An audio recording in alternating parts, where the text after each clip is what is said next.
महायुतीमध्ये जागा वाटपापूर्वी भाजपकडनं गृहपाठाला सुरुवात झालेली आहे। मुंबई महापालिकेच्या अनुषंगाने उद्या भाजपची महत्त्वाची बैठक होते आहे। मुंबई भाजपच्या कोर कमिटीच्या बैठकीमध्ये उद्या संध्याकाळी 6 वाजता वसंत स्मृतीला खलबतं होणार आहेत।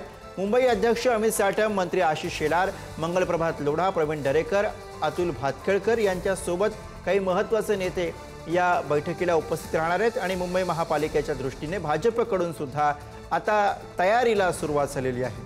आणि याविषयी आपण अधिक बोलूया। प्रतिनिधी सुशांत सावंत सध्या आपल्या सोबत आहेत। सुशांत, भाजपकडनं आता मुंबई महापालिकेसाठी खलबतं सुरू झालेली आहेत आणि त्या अनुषंगाने उद्यापासून गृहपाठाला खऱ्या अर्थाने सुरुवात होते असं म्हणावं लागेल।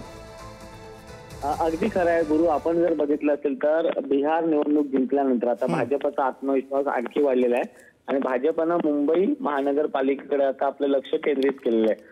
उद्या संध्याकाळी 6 वाजता भाजपची मुंबईची कोर कमिटीची बैठक जी आहे ती दादर वसंतमध्ये होणार आहे आणि भाजपने मागील काही महिन्यांमध्ये जे मुंबईमध्ये कार्यक्रम आखले होते ते कार्यक्रम कशा पद्धतीने लोकांपर्यंत पोहोचलेले आहेत आणि ते कार्यक्रम कसे पूर्ण झालेत याचा आढावा या बैठकीमध्ये घेतला जाणार आहे। त्याचसोबत आपण जर बघितलं असेल तर जागा वाटपाचा नेमका फॉर्म्युला कसा असू शकतो, कारण आपण बघितलं असेल तर मुंबईमध्ये महायुती एकत्र निवडणूक लढणार आहे आणि ही निवडणूक महायुती म्हणून एकत्र लढत असतील तर जागांचा तिढा हा देखील सोडवणं हे भाजपचं महत्वाचं काम असणार आहे आणि याचमुळे उद्या प्रत्येक वॉर्डचा आढावा जो आहे तो घेतला जाणार आणि एकूणच हा वर्गपाठ जो आहे तो गृहपाठ कुठेतरी करून घेतला जाणार आहे, जेणेकरून जानेवारीमध्ये ज्या मुंबई महानगरपालिकेची निवडणूक होणार आहे त्यासाठी ही तयारी म्हटलं जाते। गुरु, अगदी धन्यवाद सुशांत, आपण दिलेल्या सगळ्या सविस्तर माहितीसाठी।